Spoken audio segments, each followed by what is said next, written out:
Hi all, welcome to TNPSC கற்றல் channel. இன்றைக்கி நம்ம தமிழக மகளிரின் சிறப்புகளில் பார்க்க போகிறது ராஜம் கிருஷ்ணா அவங்கள பற்றி தான். அதாவது இவங்க ஒரு பெண் எழுத்தாளர்.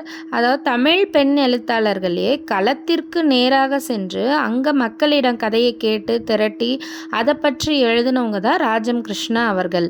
இவங்க வேருக்கு நீர் அப்படிங்கிற ஒரு நூல் எழுதியிருந்தாங்க. அந்த நூலுக்காக சாகித்ய அகாடமி விருது பெற்றாங்க. அதாவது சாகித்ய அகாடமி விருது பெற்ற முதல் பெண்மணி யாரு அப்படின்னா ராஜம் கிருஷ்ணா அவர்கள் தான். இவங்க எழுதிய நூல்கள் அப்படின்னு பார்த்தீங்கன்னா பாஞ்சாலி சபதம் பாடிய பாரதி. பாஞ்சாலினாலே உங்களுக்கு பாரதி, அவங்க பாஞ்சாலி சபதம்னாலே பாரதி ஞாபகம் வந்துடணும். இந்த நூல் எதை பற்றினதுன்னா பாரதியின் வாழ்க்கை வரலாறு பற்றினது தான்.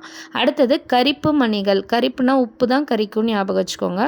உப்பள தொழிலாளர்களை பற்றி அவங்க வாழ்க்கை பற்றி எழுதினது தான் கரிப்பு மணிகள். அடுத்தது குறிஞ்சித்தேன். குறிஞ்சினா மலை, ஞாபகம் வச்சுக்கோங்க. நீலகிரி படுகர் இன மக்களுக்காக எழுதிய நூல் தான் குறிஞ்சித்தேன்.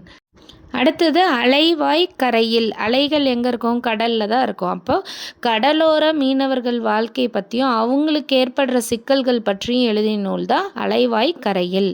அடுத்தது வேருக்கு நீர் சேற்றில் மனிதர்கள். வேறு சேருலாம் வந்தால் வேளாண் தொழிலர்கள் பற்றி, உழவு செய்கிறவங்களை பற்றி எழுதுனது தான் இந்த வேருக்கு நீர் சேற்றில் மனிதர்கள்.